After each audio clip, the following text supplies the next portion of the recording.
Berdasarkan hasil survei dan penelitian Pusat Unggulan Pariwisata UNUD, didapatkan pengeluaran wisatawan mancanegara pada tahun 2024 meningkat sebesar 11,3% dari tahun sebelumnya. Pada 2023, pengeluaran Wisman sebesar Rp1.988.477 per orang, sedangkan tahun ini mencapai Rp2.242.540 per orang. Untuk Wisnus, wisatawan Nusantara kenaikannya mencapai 3,5% dari Rp1.372.267 per orang pada 2023 menjadi Rp1.422.026 per orang di 2024. Wakil Dekan 3 Fakultas Pariwisata UNUD, Nyoman Aryana didampingi peneliti Pupar Imade Sarjana, IGB Arya Yudi Astina dan Wayan Agung Panca Minggu 22 Desember mengatakan ada kenaikan signifikan untuk spending money wisatawan. Ada 9 item pengeluaran wisatawan selama berkunjung ke Denpasar, yakni akomodasi, konsumsi, transportasi lokal, belanja oleh-oleh, pramuwisata, retribusi, daya tarik wisata, water spot, spa, wellness, hingga hiburan malam.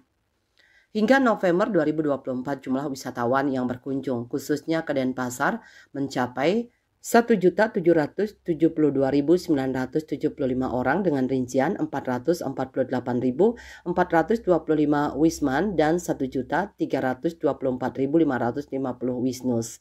Jumlah Wisman tersebut masuk melalui Pelabuhan Benoa sebanyak 28.391 orang, menginap di Denpasar sebanyak 130.781, mengunjungi pantai sebanyak 73.888 dan daya tarik wisata DTW lainnya sebanyak 215.365. Sementara Wisnus yang datang dan menginap di Denpasar sebanyak 218.901, mengunjungi pantai sebanyak 794.643 dan DTW lainnya sebanyak 401.006. Berdasarkan karakteristik wisatawan, Wisman kebanyakan berasal dari Australia, Belanda, dan Jerman dengan rentang usia 27 sampai 42 tahun Gen Y, sedangkan Wisnus masih didominasi wisatawan asal Jakarta 38%, Jawa Timur 19%, dan Jawa Tengah 13%.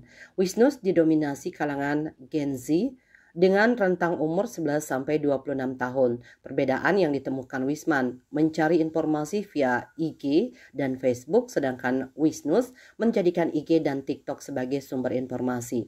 Ini dapat dijadikan pertimbangan pengelola DTW dalam mempromosikan produk wisata.